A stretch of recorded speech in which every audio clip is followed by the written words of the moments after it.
A reading from the Acts of the Apostles. Wishing to determine the truth about why Paul was being accused by the Jews, the commander freed him and ordered the chief priests and the whole Sanhedrin to convene. Then he brought Paul down and made him stand before them.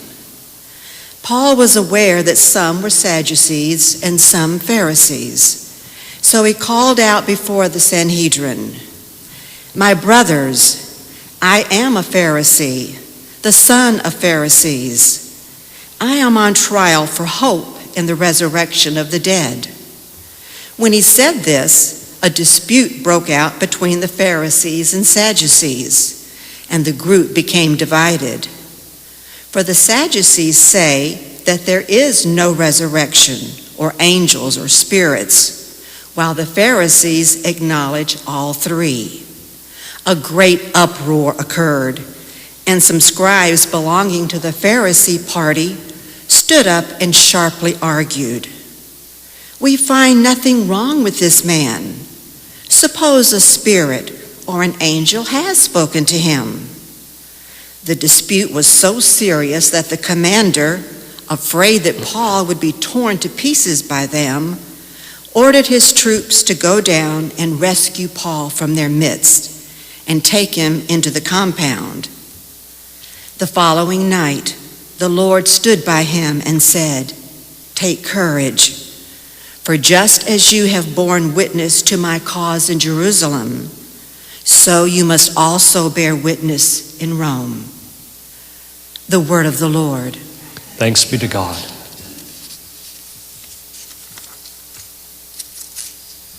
Keep me safe, O God, you are my hope. Keep me safe, O God, you are my hope. Keep me, O God, for in you I take refuge. I say to the Lord, my Lord are you.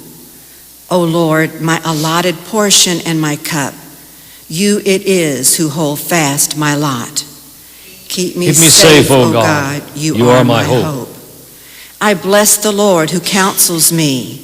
Even in the night, my heart exhorts me. I set the Lord ever before me. With him at my right hand, I shall not be disturbed. Keep me safe, O God, you are my hope. Therefore, my heart is glad and my soul rejoices. My body too abides in confidence, because you will not abandon my soul to the netherworld, nor will you suffer your faithful one to undergo corruption. Keep me safe, O God, you are my hope.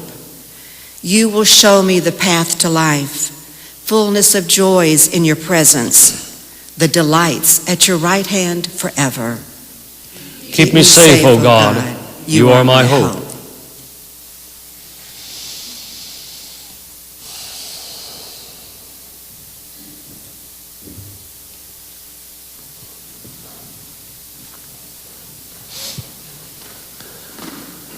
Alleluia, alleluia, alleluia, alleluia, alleluia, alleluia.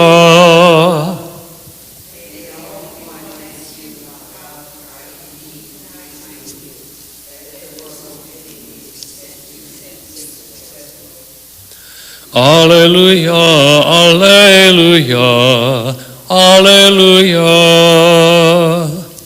The Lord be with you. A reading from the Holy Gospel according to St. John.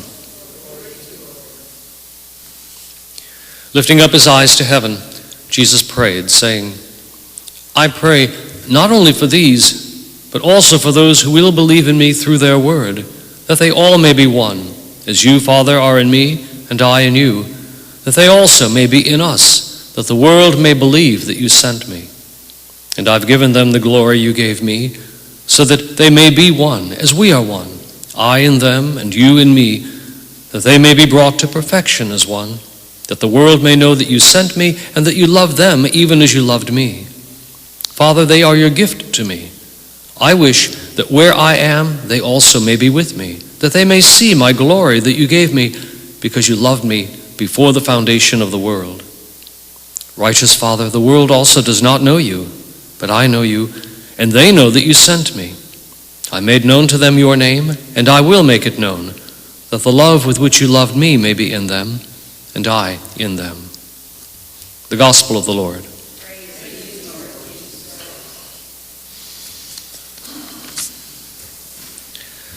When we look at this excerpt from the Acts of the Apostles, there are several things that, at least to me, jump out. The first is the inevitability of God's plan in leading Paul through all the journeys, all the destiny now that he has to actually fulfill the prophecy of the Lord that the gospel will be preached in Jerusalem, Judea, Samaria, even to the ends of the earth. And when you get to Rome, which is the capital of the empire, virtually the known world as it was regarded in those days, then the word of the Lord has been, to some degree at least, fulfilled. It's also interesting to see that Paul is not at all shy about calling himself a Pharisee. Okay, it's really important for us to understand how close the early Christians and Jesus were to the Pharisees. When we read those horrible, woe to you, scribes and Pharisees, hypocrites, and on and on and on, oftentimes we have to understand that those attitudes were colored by the anger that comes from the fact of the fall of Jerusalem. The Christians left the city. They didn't stay to fight, and the city was destroyed, and there's hard feelings, and next thing you know, Christians are being expelled from the synagogue, and all those hard feelings that you can read about at the end of Matthew's Gospel and in John's Gospel also really come from there. But in the time of Jesus, he was close to the Pharisees. He was eating in their house all the time.